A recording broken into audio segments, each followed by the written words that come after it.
حیرت انگیز کارنامہ۔ 40 دن جنگل میں رہنے کے بعد جب نوشیروان مدائن میں آیا تو شہر کا عجیب حال دکھا۔ سارا شہر ویران اور برباد پڑا ہوا تھا اور قلعے میں ہر طرف سپاہیوں کی لاشیں بکھری ہوئی تھیں۔ زخمیوں کی کوئی گنتی نہ تھی۔ لاشوں کو کتے اور گدھ نوچ نوچ کر کھا رہے تھے۔ بادشاہ کا محل لٹ چکا تھا اور سارا قیمتی سامان غائب تھا۔ دشمن نوشیروان کا تخت اور تاج بھی لے گیا تھا۔ اس تباہی اور بربادی کو دیکھ کر نوشیروان کی آنکھوں میں آنسو آ گئے۔ یہی حال بزرگ جمہر کا تھا۔ معلوم ہوا کہ غشرفیل پہلوان نے بادشاہ کی ہدایت پر عمل نہ کیا اور قلعے سے باہر نکل کر حشام سے لڑنے چلا گیا۔ آخر اس نے دھوکے سے پہلوان کو قتل کیا اور مدائن شہر میں آن کر لوٹ مار اور قتل عام کیا۔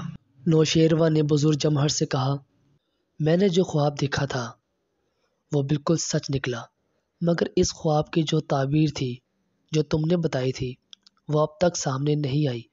تم نے کہا تھا کہ حشام قتل ہوگا اور میرا تخت و تاج واپس مل جائے گا۔ حضور زیادہ رنج نہ کریں، خدا نے چاہا تو آپ کے خواب کی تعبیر بہت جلد پوری ہوگی۔ نوشیروان نے زبان سے کچھ اور نہ کہا، مگر اس کے تیوروں سے اندازہ ہوتا تھا کہ بزرگ جمہر کی بات سے اس کے دل کو اطمینان نہیں ہوا۔ بادشاہ کی یہ حالت دیکھ کر بختک وزیر کے دل میں شیطان نے ڈیرا جمایا۔ سوچنے لگا کہ اس وقت بادشاہ بزرگ جمہر سے ناراض ہے۔ اس موقع سے فائدہ اٹھا کر بزرگ جمہر کے خلاف بادشاہ کو بھڑکانا چاہیے۔ اس نے اپنے قبیلے کے لوگوں کو جمع کیا۔ بختک نے ان سے کہا، بھائیوں، یہ سب بزرگ جمہر کی نالائکی کی وجہ سے ہوا کہ حشام جیسا ڈاکو شہر پر چڑھ آیا اور اس نے تمہارے مکان لوٹے، تمہارے آدمیوں کو قتل کیا اور تمہاری عورتوں اور بچوں کو غلام بنا کر لے گیا۔ بادشاہ اگر شہر میں ہوتا تو حشام کو اس کا مقابلہ کرنے کی جرات ہی نہ ہوتی۔ بزرگ جمہر نے بادشاہ کو مشورہ دیا تھا کہ شہر چھوڑ کر جنگل میں چلا جائے۔ اصل میں یہ شخص ہماری قوم کا دشمن ہے۔ اب موقع آیا ہے کہ بادشاہ سے اس کی شکایت کی جائے۔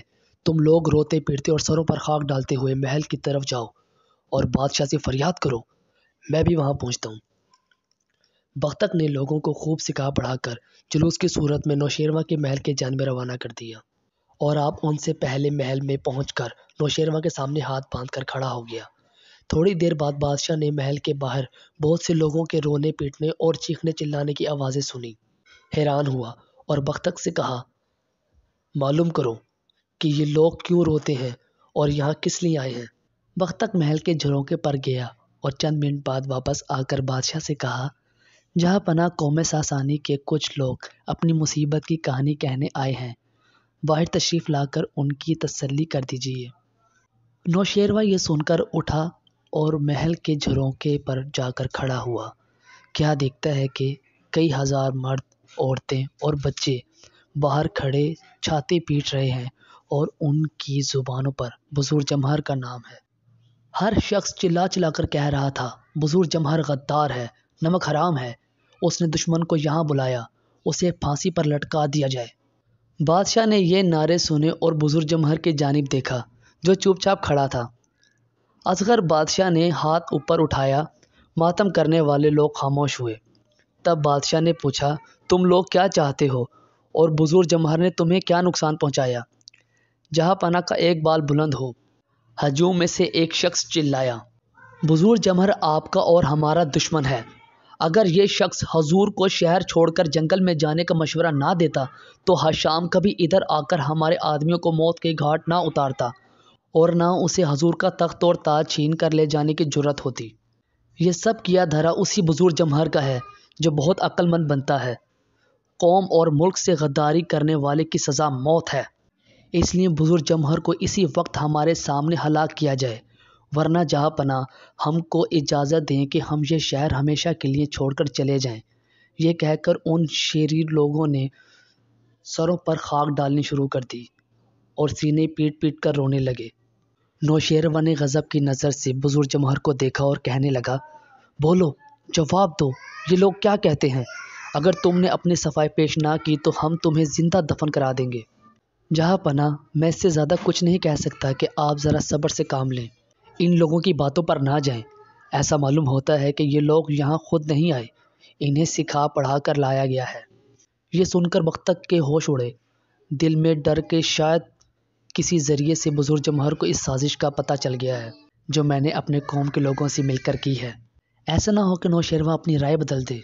یہ سوچ کر آگے بڑھا، نوشیروان کے آگے جھک گیا اور کہنے لگا، جہاں پناہ، آپ ان بد نصیبوں کی فریاد پر غور کیجیے، ان کا سب کچھ لوٹ گیا ہے، چھوٹے چھوٹے بچے یتیم اور سینکڑوں عورتیں بیوہ ہو گئی ہیں۔ یہ لوگ آپ سے انصاف طلب کرتے ہیں، اگر کوئی شخص ان لوگوں کی نظروں میں مجرم ہے تو آپ اسے سزا دیے بغیر نہ چھوڑیے گا۔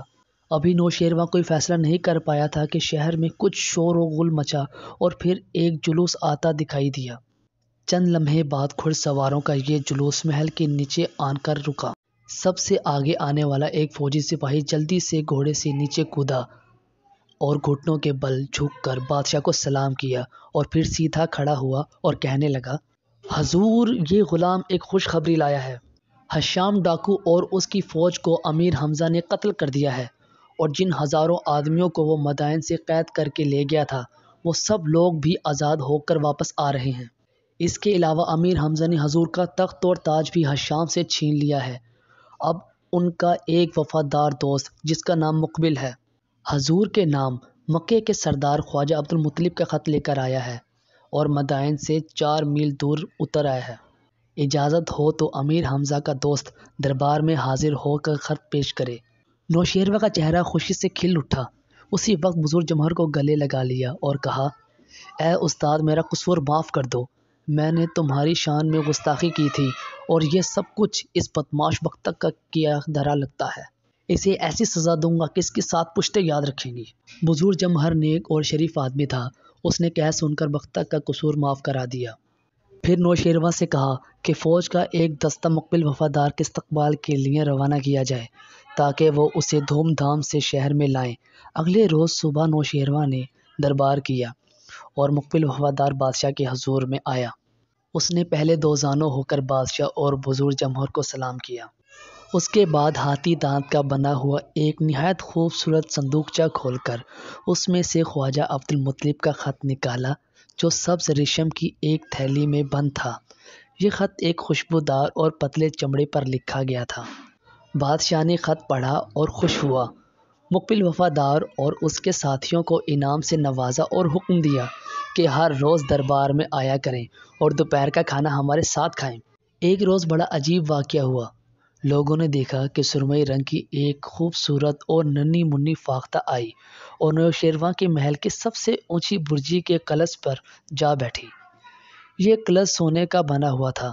فاختہ کی گردن میں سیاہ رنگ کا ایک باریک مگر بے حد زہریلا سانپ لپٹا ہوا تھا۔ اسی وقت نوشیروان کو خبر مل گئی۔ بادشاہ نے اپنے وزیروں، امیروں اور پہلوانوں کے ساتھ باہر نکلا اور کلس کی جانب دیکھنے لگا۔ لوگوں نے ٹھیک کہا تھا، فاختہ کی گردن میں سانپ لپٹا ہوا نظر آ رہا تھا۔ نوشیروان نے ٹھنڈی آہ بھر کر کہا، یہ فاختہ اپنی فریاد لے کر ہمارے محل میں آئی ہے، مگر افسوس کہ ہم اس کی کوئی مدد نہیں کر سکتے۔ ایک پہلوان آگے بڑھا اور عرض کی، اجازت ہو تو غلام اپنے تیر سے اس سانپ کو ہلاک کرے۔ نوشیروان اس کی طرف دیکھ کر ہنسا اور کہا، لیکن یہ سوچ لو کہ اگر تمہارے تیر سے سانپ کے بجائے فاختہ ہلاک ہو گئی تو ہم تمہیں بھی زمین میں گڑوا کر تیروں سے چھنی کر دیں گے۔ یہ سن کر پہلوان کانپتا ہوا پیچھے ہٹ گیا۔ اب نوشیروان نے اپنے سب سپاہیوں اور نشانچیوں سے کہا کہ جو شخص فاختہ کو نقصان پہنچائے بغیر سانپ کو ہلاک کرے گا اسے ہم اپنے گلے کی مالا عطا کریں گے۔ اس مالا میں 18 موتی ہیں اور ہر موتی کبوتر کے انڈے کے برابر ہے۔ ایسی قیمتی مالا دنیا میں کسی اور بادشاہ کے پاس نہیں ہے۔ اتنے انعام کا وعدہ بادشاہ کی طرف سے کیا گیا مگر کوئی بھی سورما اسے حاصل کرنے کی جرت نہ کر سکا۔ آخر مقبل وفادار آگے بڑھا اور ادب سے کہا، حضور، اجازت ہو تو یہ غلام قسمت آزمائے۔ اجازت ہے، لیکن فاختہ کو ہلکی سی خراش بھی نہ آئے۔ بادشاہ نے کہا، جہاں پناہ کے اقبال سے ایسا تیر ماروں گا جو سانپ کو فاختہ کی گردن سے اس طرح نکالے گا جس طرح مکھن میں سے بال نکالا جاتا ہے۔ مقبل نے کہا اور تیر کمان لے کر محل کے صحن میں آیا۔ ہزارہا لوگ محل کے اندر اور باہر کھڑے یہ تماشا دیکھ رہے تھے اور ہر طرف گہری خاموشی چھائی ہوئی تھی۔ سانپ فاختہ کی گردن میں کئی بل ڈالے بیٹھا تھا۔ مقبل نے ایک لمبا سا نیزہ منگوایا، اس کے ساتھ ایک بڑا سا آئینہ باندھا اور نیزے کو اس رخ سے اونچا کیا کہ سانپ کو اس میں اپنی شکل نظر آنے لگے۔ ایسا ہی ہوا۔ سانپ نے آئینے میں جوں ہی ایک دوسرے سانپ اور دوسری فاختہ کو دیکھا، سر اونچا اٹھا کر غصے سے پھن پھیلا دیا۔ مقبل نے اسی وقت تیر کمان میں جوڑا اور ایسا تاک کر مارا کہ سیدھا سانپ کے پھن میں جا کر لگا اور سانپ کو اپنی نوک میں پروتا ہوا آسمان کی جانب نکل گیا۔ سانپ لپٹی ہوئی رسی کی طرح آنن فانن فاختہ کی گردن سے الگ ہوا اور فاختہ آزاد ہو کر پھر سے ایک جانب اڑ گئی۔ لوگوں نے خوشی سے نعرے لگائے اور اس عرب نوجوان کے گرد جمع ہو گئے جس نے یہ حیرت انگیز کارنامہ دکھایا تھا۔ نوشیروان نے آگے بڑھ کر مقبل کو گلے سے لگایا، اس کے پیشانی پر بوسہ دیا اور اپنے گلے سے موتیوں کی مالا اتار کر اس کے گلے میں ڈال دی۔ اس دن سے بادشاہ مقبل سے اور زیادہ محبت کرنے لگا تھا، لیکن بختک اندر ہی اندر حسد کی آگ میں جل رہا تھا اور سوچتا تھا کہ بزرگ جمہر اور مقبل سے کس طرح انتقام لیا جائے۔ آخر اسے جلد ہی ایک موقع مل گیا۔ مقبل کو بادشاہ کے پاس آئے ہوئے بہت دن ہو چکے تھے اور اب وہ امیر حمزہ اور عمروں سے ملنے کے لیے بے چین تھا۔ اس نے ایک روز رخصت ہونے کی اجازت مانگی۔ بادشاہ نے کہا، تمہیں امیر حمزہ اور عمروں سے ملنے کا جس قدر شوق ہے اس سے کہیں زیادہ شوق ہمیں ہے۔ میں آج ہی اپنے ایلچی امیر حمزہ کے پاس بھیجتا ہوں اور انہیں یہاں آنے کی دعوت دیتا ہوں۔ یہ کہہ کر بزرگ جمہر کو حکم دیا کہ امیر حمزہ کے نام ایک خط لکھا جائے کہ ہم تم سے ملاقات کرنا چاہتے ہیں، اس لیے فوراً ہمارا تاج اور تخت لے کر مدائن چلے آؤ۔ بزرگ جمہر نے خط لکھا۔ بادشاہ نے بختک وزیر سے کہا کہ اس پر ہماری مہر لگا کر فوراً مکے روانہ کرو اور اپنے 2 چچاؤں کو ایلچی بنا کر امیر حمزہ کے پاس بھیجو۔ بختک کے ان چچاؤں کے نام بہمن سگا اور بہمن خارا تھے اور یہ بھی اپنے بھتیجے بختک کی طرح بڑے مکار اور چلاک تھے۔ بختک نے بادشاہ کا اصل خط اپنے پاس رکھا اور ایک اور خط خود لکھ کر اپنے چاچاؤں کے حوالے کیا کہ یہ امیر حمزہ کو دے دینا۔ اس خط میں لکھا تھا، اے عبد المطلب کے بیٹے، میرا ارادہ تو یہ تھا کہ تجھے اور تیری ساری قوم کو اپنے ہاتھ سے قتل کروں، مگر تو نے میرے دشمن حشام کو ہلاک کر کے میرا یہ ارادہ بدل ڈالا ہے۔ میرا تاج اور تخت فوراً مدائن روانہ کر دے، ورنہ میرے قہر و عذاب کی آگ تجھے جلا کر راکھ کر دے گی۔ نوشیروان۔ ادھر تو یہ تماشا ہو رہا تھا اور ادھر امیر حمزہ اپنے لشکر کے ساتھ ملک کی سیر کر رہے تھے۔ جب سیر سے جی بھر گیا تو مکے کی طرف واپس چلے۔ راستے میں ایک پرفضا مقام پر پڑاؤ کیا۔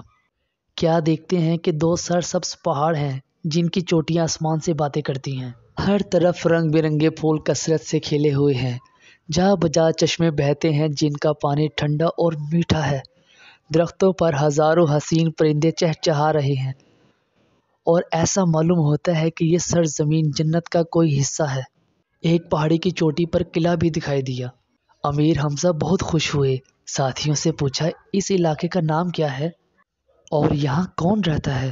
کسی نے بتایا کہ پہاڑ کی چوٹی پر جو عظیم الشان قلعہ ہے اسے سنگ رواحل کہتے ہیں اور یہاں عادی کرب نام کے ایک پہلوان کی حکومت ہے جس کے پاس 18,000 فوجی سپاہی ہیں۔ عادی کرب کے 18 سگے بھائی بھی پہلوان ہیں۔ ان سب کا پیشہ لوٹ مار ہے، قافلوں کو لوٹتے ہیں اور جو شخص ان کے مقابلے میں آنے کی کوشش کرتا ہے اسے مار ڈالتے ہیں۔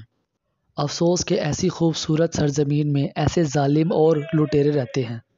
امیر حمزہ نے کہا، میں چاہتا ہوں کہ اس پہلوان سے ملوں اور اس کو سمجھاؤں کہ اللہ کی مخلوق کو تنگ کرنا اور ستانا چھوڑ دے۔ بے شک ایسے ظالموں کو روکنے کی تدبیر کرنی چاہیے۔ عمروں نے کہا، اجازت ہو تو پہلوان کو آپ کے آنے کی خبر پہنچاؤں؟ ابھی یہ باتیں ہو رہی تھی کہ پہاڑ کی چوٹی پر سے گھوڑے کی ٹاپوں کی آواز سنائی دی۔ سب نے گردنیں اوپر اٹھا کر دیکھا۔ سرخ رنگ کے گھوڑے پر ایک شخص سوار پہاڑ سے نیچے اتر رہا تھا۔ تھوڑی دیر بعد وہ امیر حمزہ اور ان کے ساتھیوں کے قریب آ کر رکا۔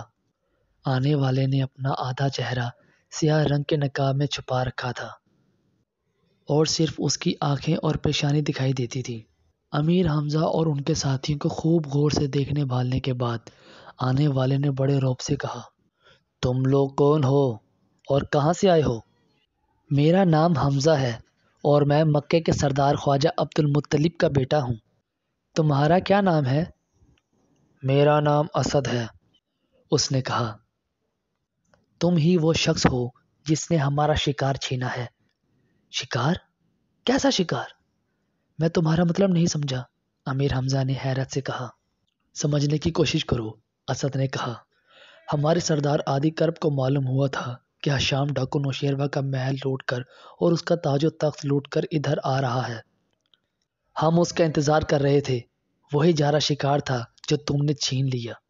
اب بتاؤ وہ مال و دولت اور تخت و تاج کہاں ہیں جو تم نے حشام سے چھینا تھا؟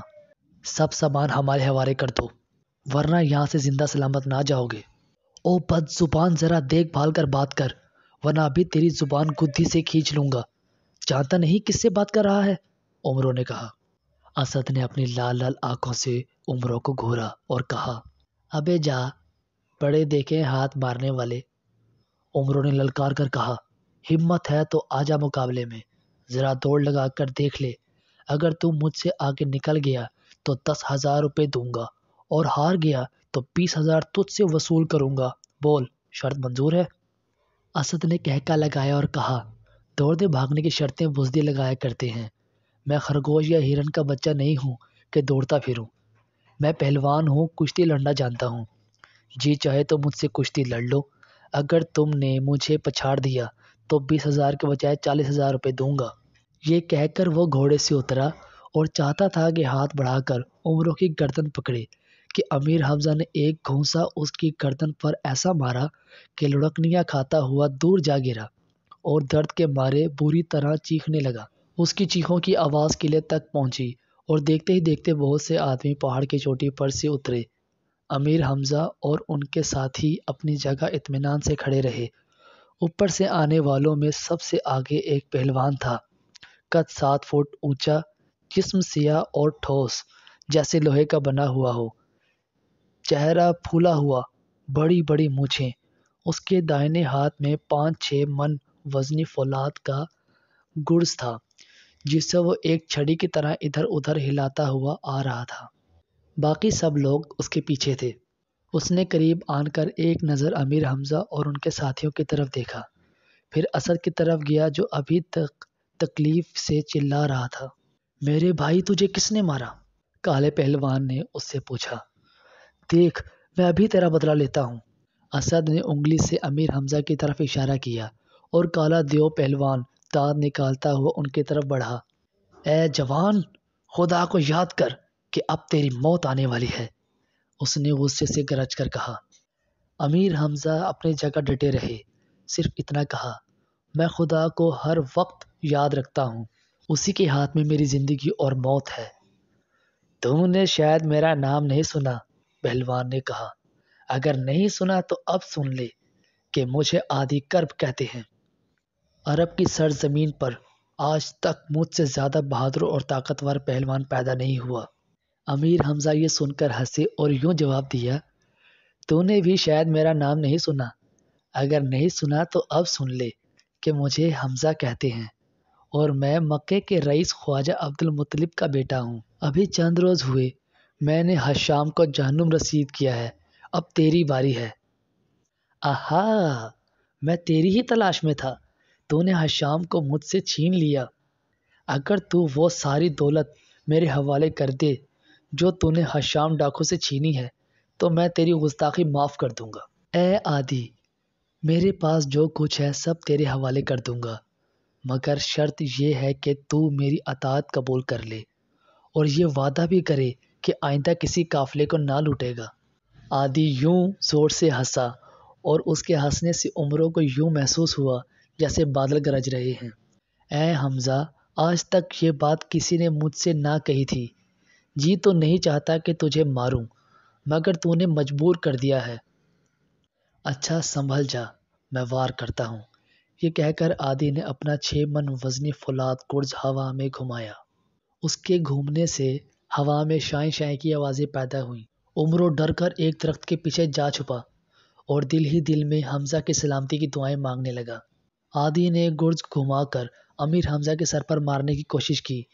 امیر حمزہ اچھل کر پرے ہٹ گئے اور گرز دھائیں کی آواز سے ایک بڑے پہاڑی پتھر پر لگا۔